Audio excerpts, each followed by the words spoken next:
All right. Welcome, everyone. So glad that you're here. This is the Getting Ahead, a Head Start on Planning Your Voter Outreach for 2024 webinar hosted by Nonprofit Vote. My name is Gwen Stembridge, and I serve as the new Education and Partnerships Coordinator at Nonprofit Vote. I'm thrilled to invite you to our first webinar of 2024. As you know, this is a presidential election year. And that means that we'll hear more about this election in the media and in our communities than other years. It's easy to get flooded with a lot of information, especially in a presidential election year, and it can feel overwhelming. So our goal is to ensure that you have all the nonpartisan tools that you need to start the process early and ensure your plan runs as smoothly as possible. Stay tuned to our webinar series and our website for continued resources throughout the year. We'll be updating them regularly. You'll hear from us. And if you're not signed up for our newsletter yet, that's a great place to get the most updated information and the links to these future webinars. We'll put in the chat the way to register. Excellent. So if we'll go to the next set of slides, we can go ahead and start that whenever. We'll get those going in a minute here, but we have a lot of information to get through today, and I'm sure you are going to have questions. Want to let you know that there's a Q&A box at the bottom of your Zoom screen.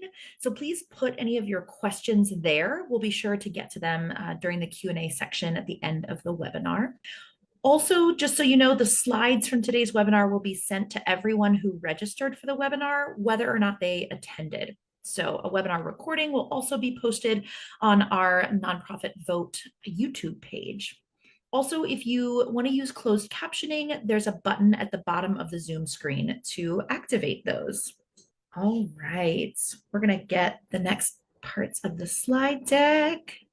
So thanks so much for joining us today. I hope that you are staying warm wherever you are, if it is chilly outside, or that you're having a great start to the new year. We're really excited to be a part of your team here as we go into 2024. So I saw that there are folks really from all over the country here that have joined us on the webinar. Thank you so much for taking the time today out of your busy schedules. Really looking forward to this time. So we've got just a couple more pieces here as we will move into the agenda. Let me go ahead and tell you a little bit about that agenda. You'll see it on your screen in just a little bit, but we've got a full agenda today. Firstly, you're going to hear from Nonprofit Vote's Executive Director, Brian Miller, with an overview of Nonprofit Vote, just a little bit of catching up there, which will be great. And then you'll hear a little bit about what's special in this year's election. This is a presidential election, but we are also able to vote down the ballot, and it's really important to also pay attention to what is happening down the ballot. So we'll talk through that as well. Great. So these are our special guests that you're hearing about now.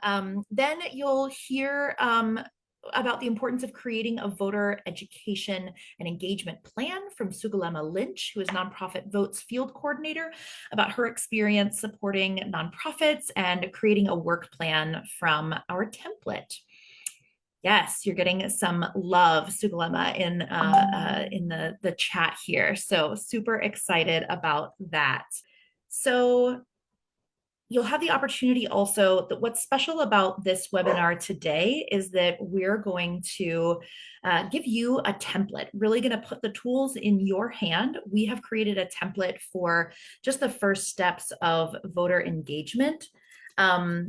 And we're super excited to be able to give you this tool. You're going to have a Google Doc version that you are then able to that you're then able to use yourself. There, you'll be given a link, and you can really just apply this template to your work, which is what's really exciting. Excellent. Thanks so much for your patience, folks. And we are moving through this. So super excited. The next piece, so you see this is kind of our agenda for the day. And so I'm going to pass it on to Brian Miller, who is our Nonprofit Vote Executive Director. It's going to tell you a little bit about the organization, and you might even get a little sneak preview into some data that we have coming out soon. So if you are a data nerd at all, or you appreciate data, you'll be excited for this sneak peek. I'm going to pass it on to Brian now. Well, thank you, Gwen, and really happy to be here, part of this conversation. And it's obviously a really important conversation that we're doing here. As we head into 2024, we want to help nonprofits across the country get better equipped to do their work. And a little bit about Nonprofit Vote. As Gwen says, I'm the executive director here at Nonprofit Vote, and honored to be a part of such an amazing organization with an amazing team that's doing really important work. A little bit about Nonprofit Vote. Nonprofit Vote is a nationwide organization. We basically equip our nation's nonprofits with nonpartisan tools and resources to help the people they serve participate and vote.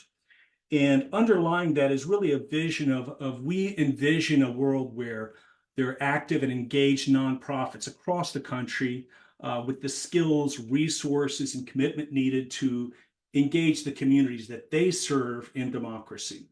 And really that's about fostering an inclusive electorate. And that is really the primary underpinnings of the work of Nonprofit Vote.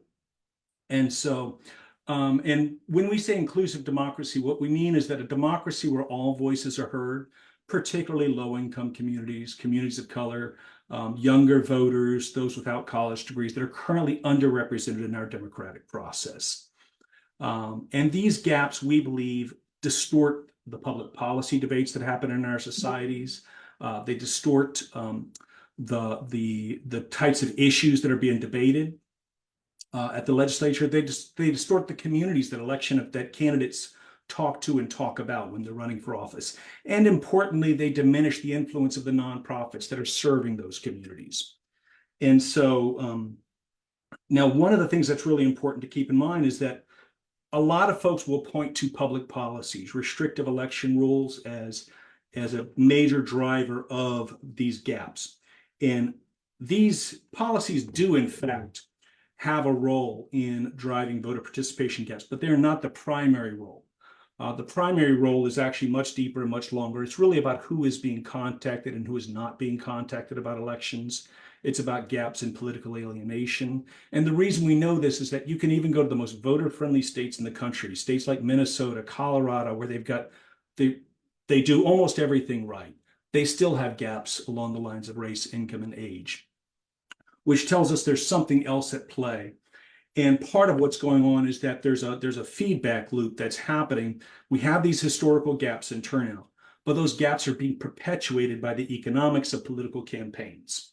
You know, the goal of a political campaign or a candidacy is not to foster an inclusive electorate. The goal of a campaign is to win an election. And they only have so much money, they only have so much time. And so they're going to make strategic choices. And those choices means they're going to spend their time contacting likely voters, those with a history of voting. What that means is that non-voters don't get contacted. They don't get contacted, they don't vote. They're once again labeled an unlikely voter, and the cycle keeps repeating itself over and over and over again. And it's really, this is what we're really struggling against. And so what we at Nonprofit Vote believe is that we need an alternate ecosystem. We need a social ecosystem, an alternate infrastructure to get people to the polls and bring people into the democratic process who've been left out, who feel disenchanted, who feel demoralized. And that's where we believe nonprofits can come in. And nonprofits, for starters, have a mission. Most nonprofits, part of their mission is to elevate and empower the communities that they're serving, whether they're delivering food assistance or housing. There's usually an underlying value framework around the empowering that community. As I mentioned earlier, the nonprofit's going to be more effective at advocating for its issues when it goes to the state house, if the communities that it serves are voting. So it's in the interest of the nonprofit for their communities to vote. Nonprofits also have long-term roots and established relations in the communities that they serve. They have trust and they have cultural competency. You know, if there's a nonprofit that's working in a Hispanic community, they probably have a whole staff of Spanish-speaking staff who can, and from that community, who can speak to the concerns of the community more directly, which is radically different from some canvas operation parachuting people who aren't from the community, you know, to go door knocker or whatever they do for other strategies. And finally, the data shows it works. We at Nonprofit Vote have been looking at the impact of nonprofits doing this voter engagement work for some time. And we've done studies every couple of years where we get a bunch of data from our field partners that are out there doing voter engagement work. We match it to the voter files, and we're then able to document the positive impact of turnout. As a sneak preview for everyone here, in about 1 month, we will be releasing our next issue of the Nonprofit Power Report. And this report will be analyzing just under 10,000 voters who we engaged across 8 states in the last midterm. And, you know, no surprise, it's going to be more likely to be communities of color, more likely to be younger voters, et cetera. But what's really important is the positive impact on turnout. The people that were engaged by nonprofits voted at a rate 7 percentage points higher than comparable voters. That's 53% versus 46%. That's a huge positive impact in turnout, which we attribute to the fact that these nonprofits have trust. They're in the communities, they're grounded. And what's more important is that actually the communities that are otherwise least likely to vote have the biggest turnout advantages. So, you know, people of color in general, I think had an 11 percentage point bump in turnout. Low-income voters and younger voters also saw double-digit gains in voter turnout after being engaged by nonprofits. So we know it works, and that's what we're here to talk about today. And so that really animates Nonprofit Vote's work, beginning with our free national webinars, including this webinar that you're watching here today. We also provide a lot of tailored support for key national organizations. We help organizations put out voter engagement toolkits that they can distribute to their various constituencies. We do run a multi-state field program, which again provides the data for the analysis that you just saw. We also have a philanthropy for voter engagement initiative where we're basically, you know, we've surveyed our partners. We know that there's a lot of partners, things that nonprofits are struggling with. Sometimes it's perceptions of partisanship, understanding the legalities, but sometimes it's funding, you know, or support from their funders, or at least a green light from their funders that says, yes, you can do this, and you're not going to jeopardize any of your funding. And so we're really working with the philanthropic sector, making presentations at different foundation convenings about the importance of foundations and what they can do to support this work. And lastly, we do lead the work of National Voter Registration Day. It's a big collaborative holiday. We are honored and happy to play our role in driving and coordinating that holiday. And so that is essentially the summary of the work that we have. And I'm going to turn it back over to Gwen. And so thank you again all for joining this conversation, and hopefully you will walk out of this webinar with the framework of a plan to build out your voter engagement effort in whatever community you're organizing in across the country. So thank you again. Thank you so much, Brian. I don't know about you all, but I'm excited about the Nonprofit Power Report for this year.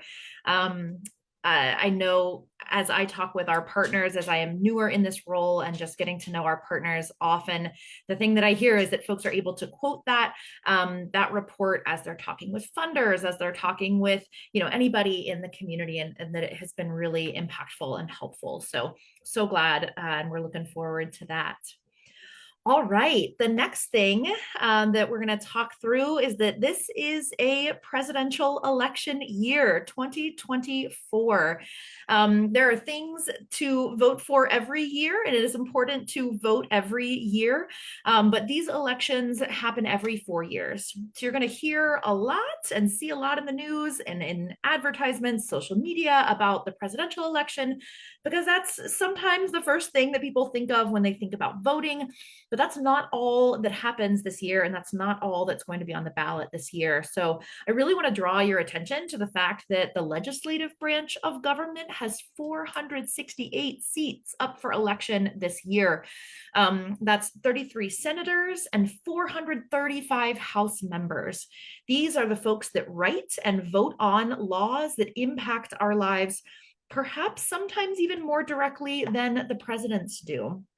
And on the judicial side of our checks and balances system, there are 304 appellate court seats that are up for election this November, and 55 statewide ballot measures that are proposed by state constituents in 25 states. So keep an eye out for these local elections, these down ballot elections too. State legislatures have been making a big splash in the past few years with decisions impacting everything ranging from minimum wage to healthcare to criminal justice and more. They hold a lot of power, and it's really crucial to our democracy to vote for those leaders who represent us. Even more locally, there are mayors and local leaders, city council members, village council members, and all those folks that are also up for election this fall. So make sure you're paying attention to those as well. And speaking of impact and election impact, it has been 4 years since 2020, though some days it feels much shorter and some days it feels much longer. But 4 years ago, around the time we were preparing for the election, we had the start of this massive pandemic that drastically shifted the way that we voted. So 4 years later, we are still seeing the waves of COVID. And so it's important to keep safety and health top of mind, especially when you are engaging with the public. So please do check CDC and local guidance recommendations about distancing or masking or other personal protective equipment for volunteers and for staff members. We want to make sure that everybody stays safe. You can also take steps to prevent the spread of disease by doing things like wiping down frequently touched surfaces like tables, doorknobs, and even pens.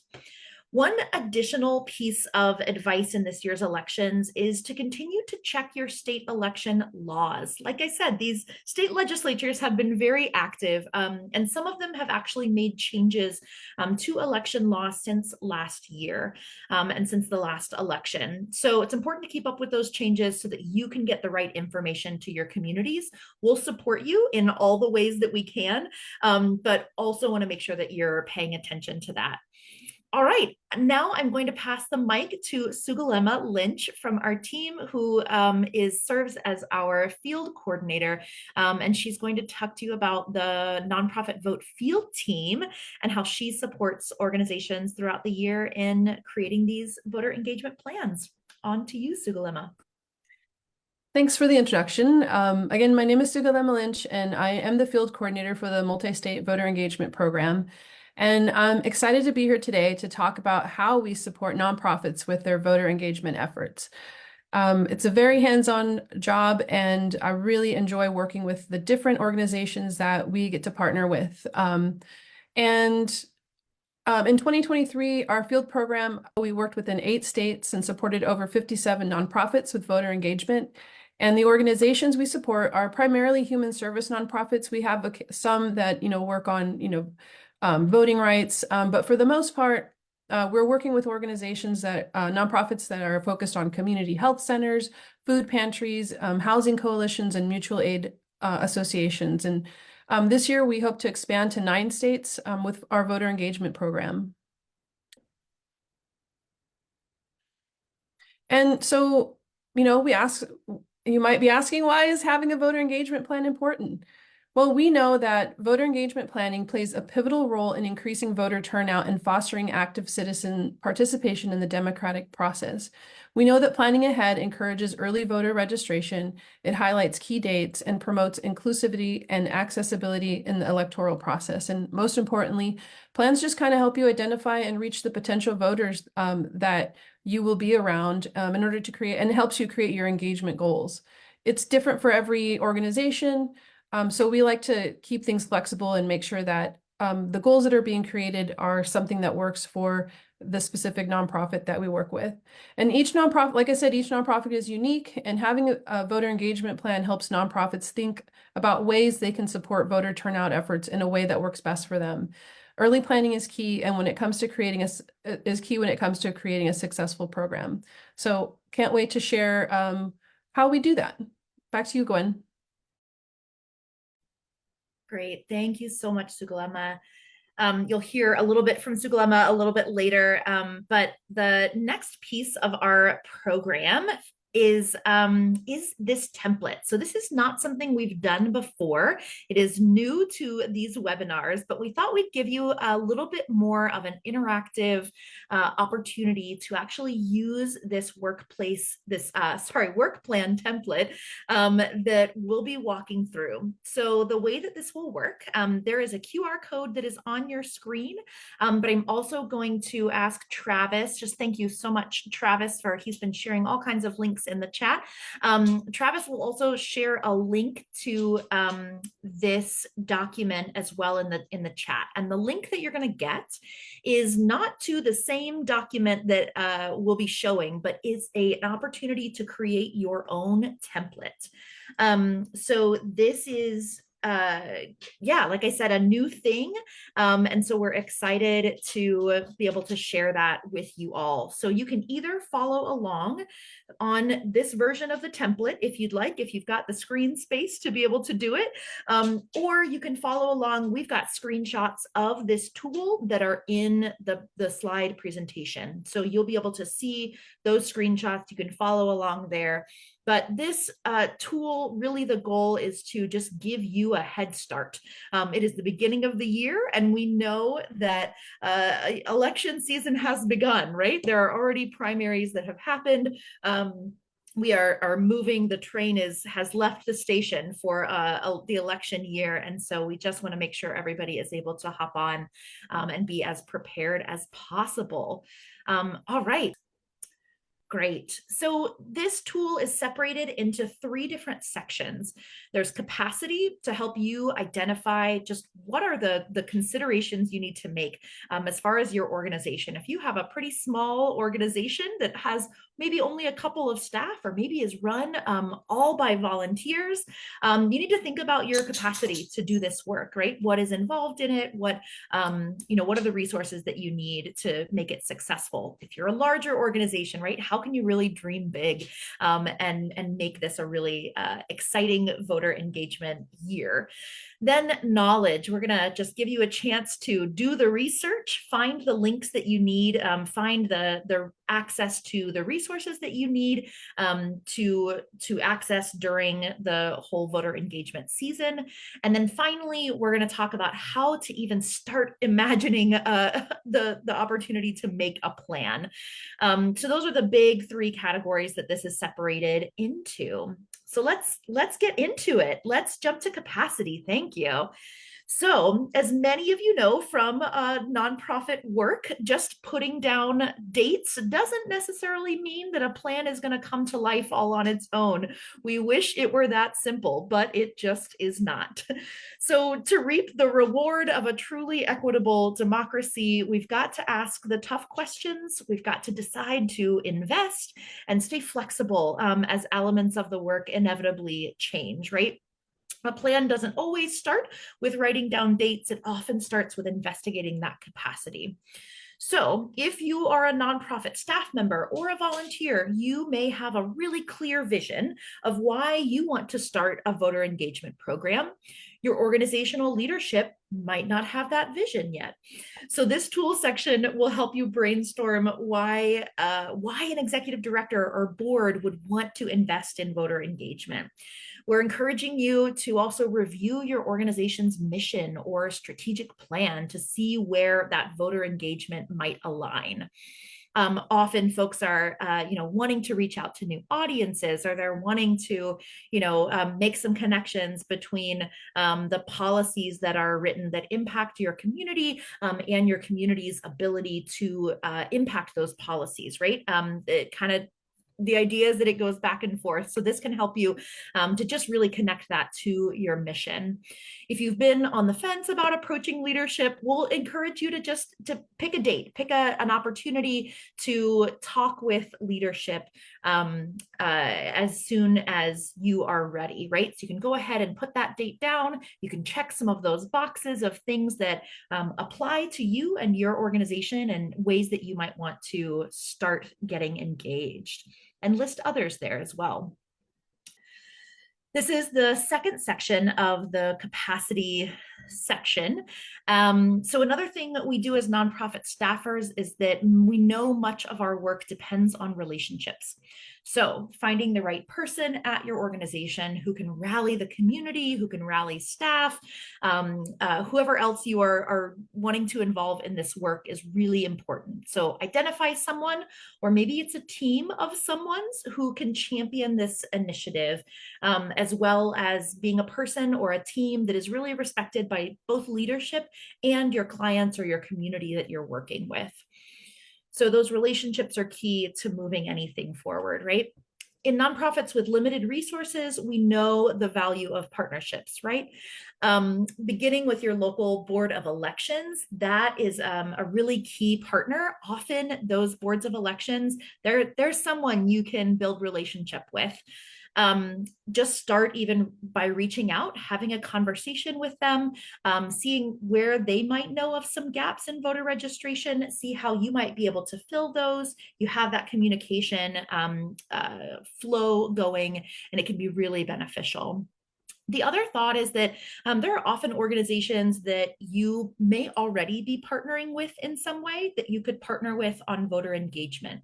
So organizations that have a similar mission to you, organizations that are also representing the same region that you are in, might be just really key and might be helpful. They might also be wanting to do some voter engagement, but might not feel like they have the capacity, but working together might give you that opportunity to have that capacity. So just encourage you to really think expansively. And this is that early time when you can start to think about that stuff. Partnerships, we know, take time and planning. So this is the time to begin to look at that. So write down some names there as you're going along here, and folks you can think of who you might want to partner with. All right, ready for the next piece? The next section here is knowledge. So this is really key. Before making your plan, you need to have an understanding of what is possible for your organization to do. So I've already seen some questions in the chat about what can 501c3s do? And we have all kinds of resources about that, because there's a lot that you can do. There's areas to be careful about, but there's a lot that you can do.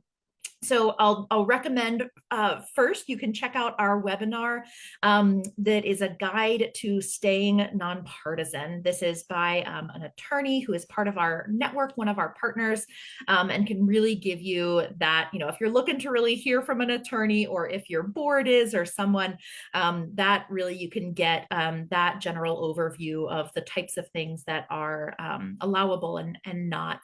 We also have a checklist on our website that you can go to that just gives you some ideas of different areas that different areas of activities that you can participate in and plan.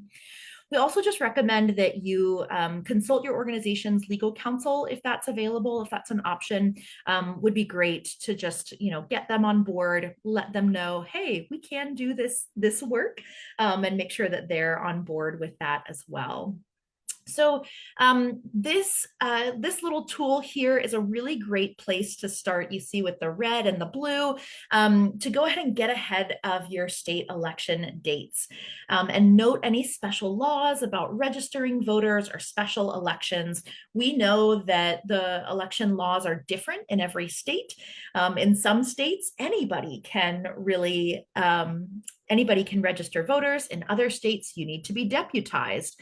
In some states, there's automatic voter registration, right? There's really, it ranges per state. So we have a state-by-state guide that I'll reference that is linked here. But we encourage you also to just make sure that you're checking in with your county, Board of Elections or your Secretary of State, just to be sure you have all the accurate information for your state. But go ahead and put those dates in there so you can start, as you're planning, kind of plan backwards, can be helpful.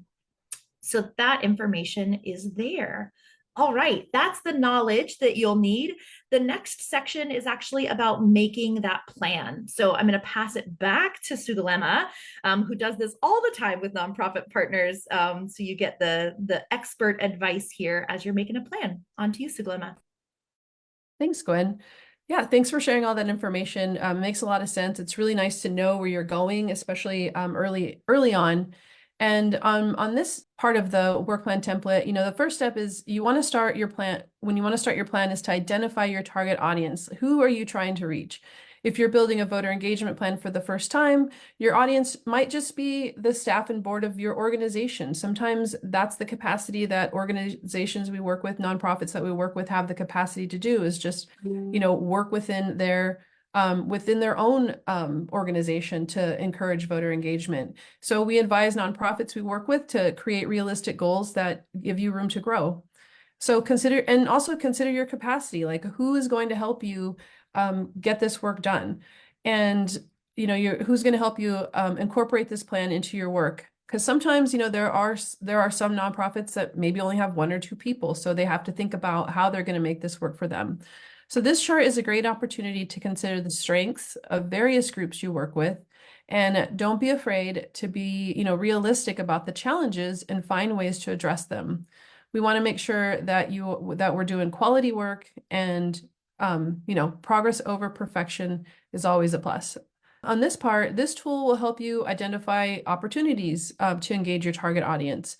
You can just kind of imagine a typical or average month at your organization. What are the touch points you have with community members? Think about all the people that you come into contact without even having to go anywhere necessarily. You can use the top section to brainstorm opportunities for direct contact with an external audience, like community members that attend your events, clients, families, volunteers. And you can use the next section to identify opportunities to engage your internal community, like staff, board, key volunteers. Even if you have janitors, everybody is included. And the next piece, you'll want to identify indirect opportunities to share your voter information. This may be all you do if it's your first time doing voter engagement, and that's fine. Getting information out to your community via physical displays, posting on social media, maybe putting a link in your email signature, and other areas within your organization is also helpful. And so, once you brainstorm all these opportunities for contacting people, the numbers from all of those, you just kind of add up all your numbers once you're done. And you kind of think about, are these numbers realistic? Is this going to be a good goal for us to set? And you can adjust as you go, and do what feels comfortable for you.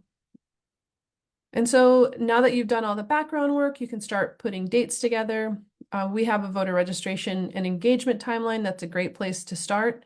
It starts about 6 months out and goes through the election. You can integrate into your organization's calendar and to ensure that you have an adequate planning time. This is also a great time to revisit the permissible election activities checklist to ensure your plans align with nonpartisan requirements. As always, please stay tuned to our online resource hub and additional tools like this one, and let us know if you have a request for a specific resource or webinar, and we'll do our best to respond. Back to you, Gwen. Thank you so much, Sugalema. Great info here. And again, this is really compiled from years, if not decades, of experience doing voter engagement from around our team and our partners. And we're just continuing to get that most updated information to you all. Great. now is the time in our webinar when we are going to move to Q&A. So we'll go to the next slide, but there should be a little button at the bottom of your Zoom that says Q&A or question and answer. So if you have questions, now is the time to put them in there, and we will do our best to answer them. If we're not able to answer them here in the moment, then we'll be sure to get back to you. So great. Travis, are there, got it. Our first question. We have a question here, and I'm gonna pass this to either Brian or Sugalema to see if we have a specific resource for this. The question is, are unhoused people able to register to vote? And my general answer would be, in general, yes, there's no reason why being unhoused shouldn't give you the opportunity to vote. Often people have an address that they are getting things at, or things like that. So yeah, Brian, you came off mute first, so I'm going to pass that to you. So I'm happy to have Sugalema take this too. Sugalema, if you want. Sure.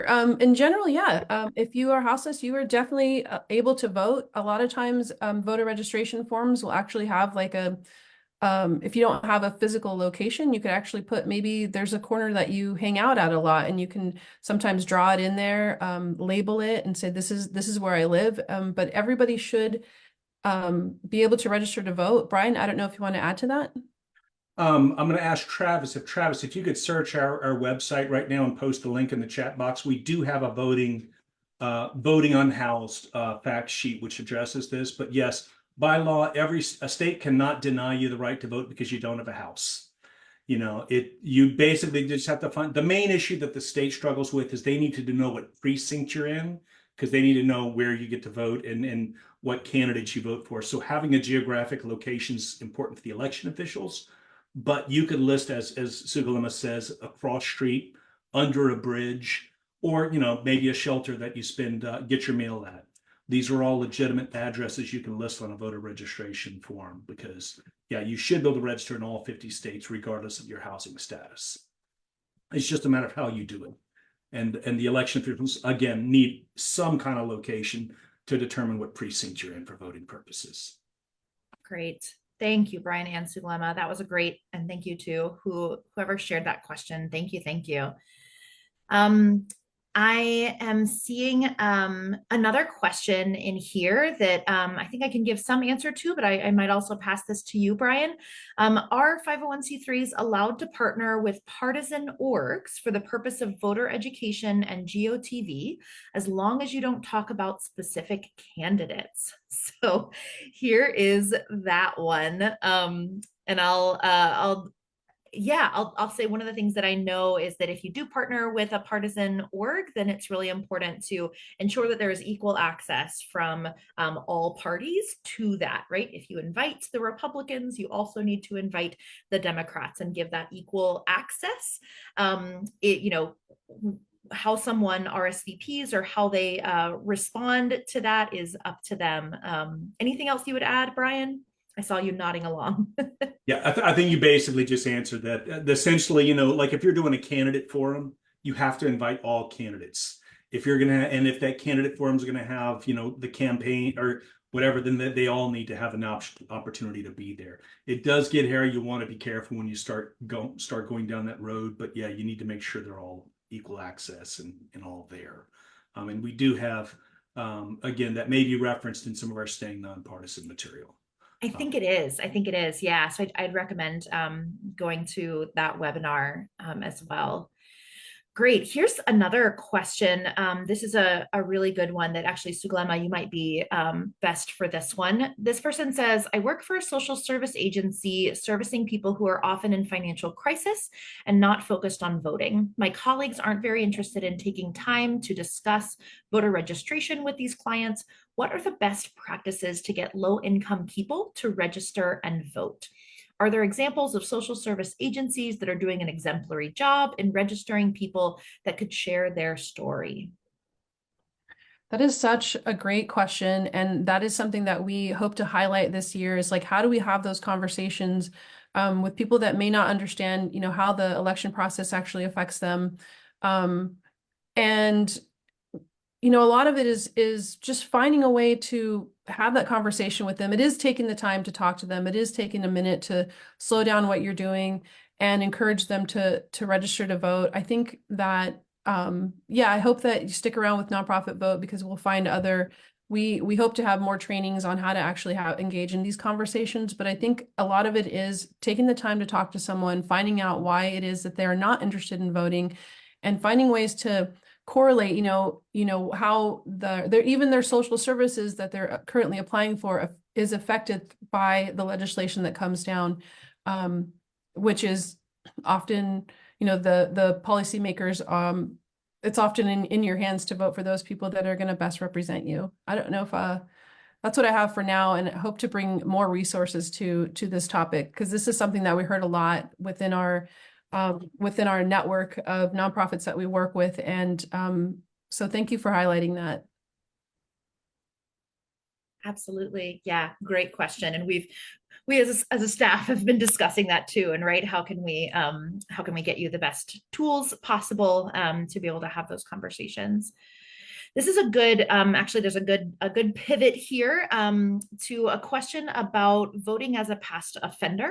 We have a resource, we have some resources around this, but somebody asked, how about folks with a criminal history? They were asking specifically in California, but I think this question could apply to any state. What about folks who have a criminal background? What does voting look like for them? Brian, I'll let you take that one. I would say, one, check the state rules, most importantly, and do not assume because a person has a criminal record that they can't vote.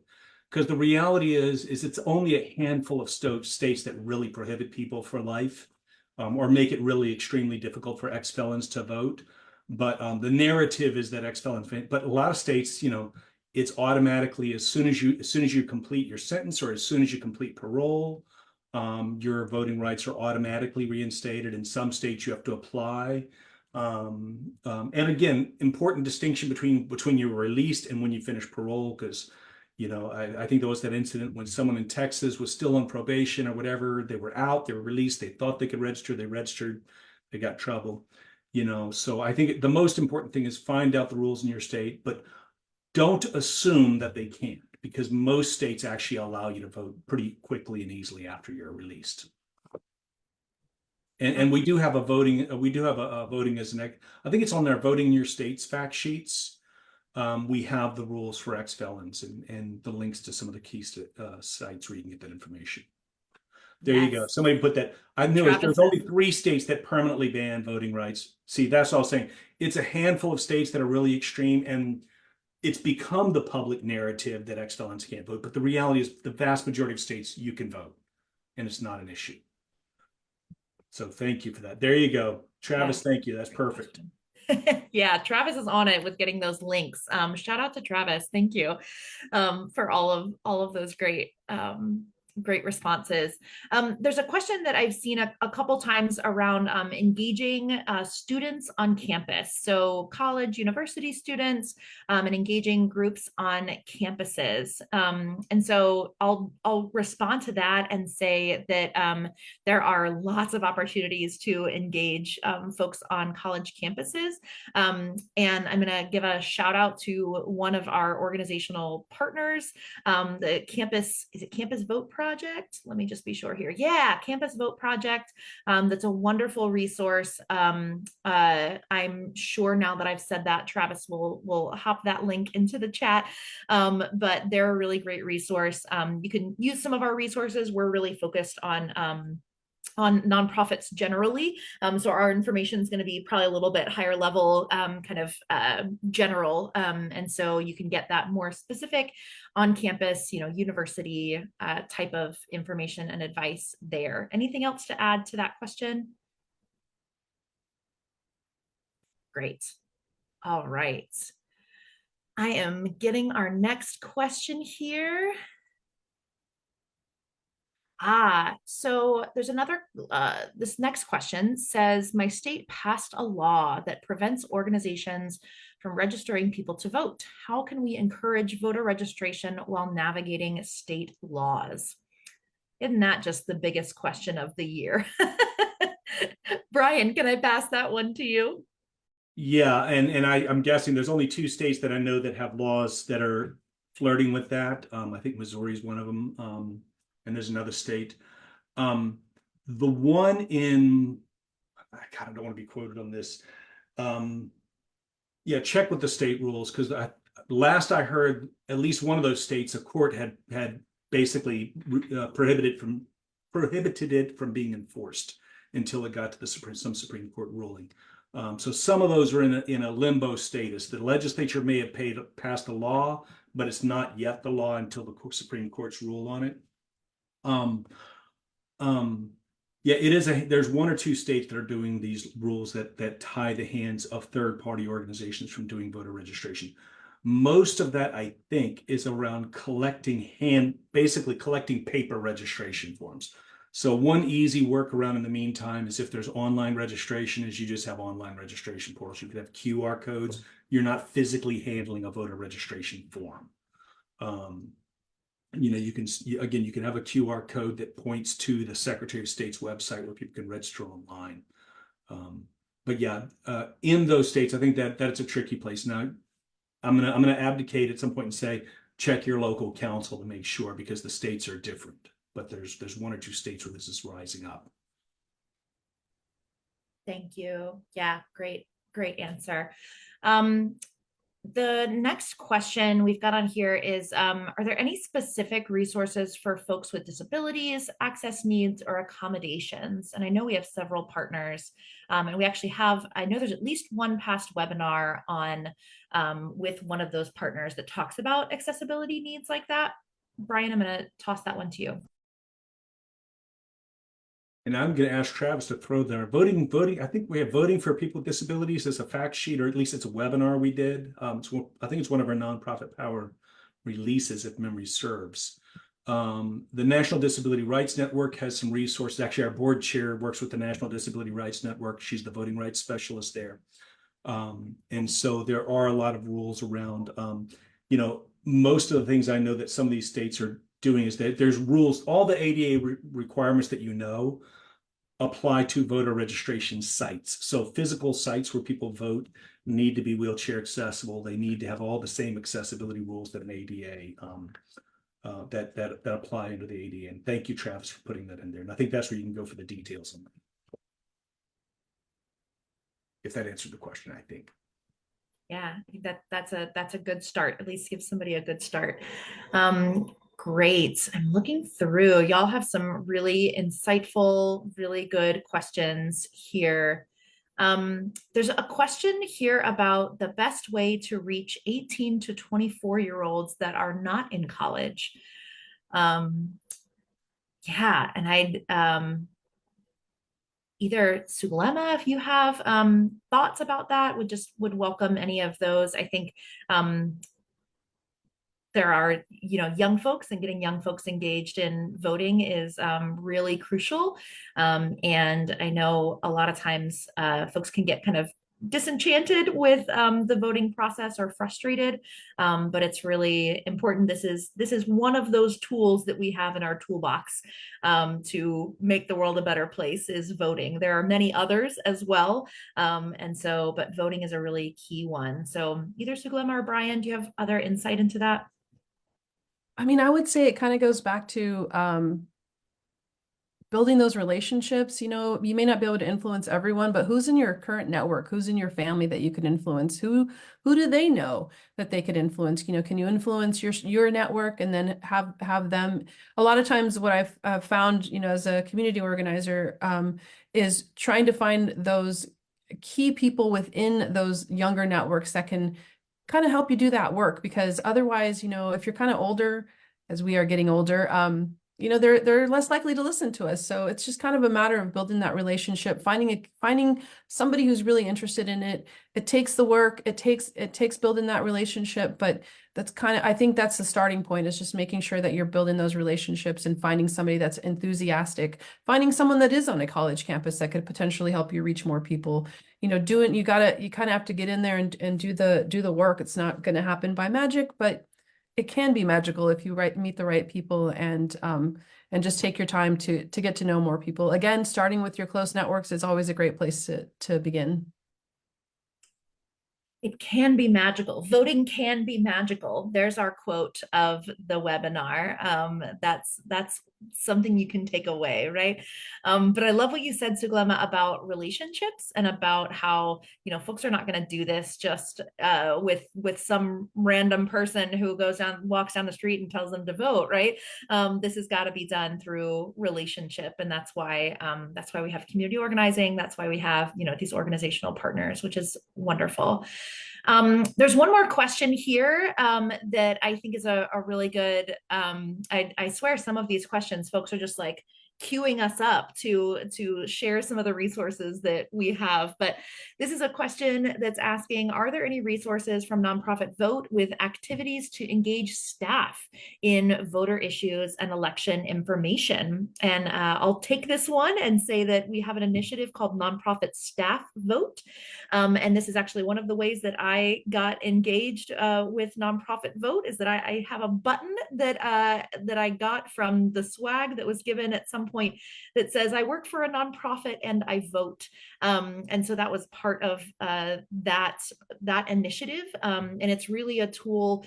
There are some best practice policies that are included on that are really encouraging organizations to give employees time off to vote, and ensure that they have the ability to do that, to have that paid time off. There's some other things around policies there. But I'd say, Brian, is there anything else that you would add about the nonprofit staff vote piece? Not that I can think of. I think you covered it, you know. Well, you know, yeah, one, there's getting we have the nonprofits, you probably already reiterated this in apology. We have the nonprofit staff vote, which is not a counter, it's a complementary initiative to the time off to vote, which is run by Levi. And that's the corporate sector folks that are basically encouraging businesses to give people time off to vote. Nonprofit staff vote, which we launched in partnership with United Way, Independent Sector, National Council of Nonprofits, and a host of other organizations, is really basically doing the same thing on the nonprofit side. But I think part of it is, one thing I will say though, and we have a whole host of resources, you know, we have resources like sample CEO emails that can be sent, encouraging the staff to get engaged, et cetera. Engaging your staff is great because it's a first step. It's like a way to create a culture of voting. And if you're new to it, sometimes that's the best place to start. After that, maybe you move into let's now engage our clients and community serve. So it's a way to move in that direction. And so we certainly encourage nonprofits to do that. We provide what resources we can. Back to another question, the Missouri law. I'm going to go ahead and post this. This is the last article I saw on the status of that Missouri law. And again, it may have changed since then. But this is the court that put an injunction on that to preventing it from being enforced. So I'm going to post that. Again, that's the only state I know of that's tried to do this. And last I heard, it was still being blocked. Gotcha. Thank you. Thank you for following up on that. Appreciate it. Well, we are close to closing time on our webinar here. These are really insightful questions. There may be a couple that we weren't able to get to this time. But I wanted to thank you all so much for your presence here today and for your insightful questions. For the first Nonprofit Vote webinar of 2024. There is a lot in store, and we're really grateful to be in this work with you all. We also have a whole wealth of resources on our website. There's a lot of them. And one of the projects in the next couple of months is to go through all of those, ensure that they are updated. So we're in that process. If you run into a resource on our website that you see that needs to be updated, or that you would, like, to customize or work with us on it, please don't hesitate to reach out. And we're happy to support you in any way we can.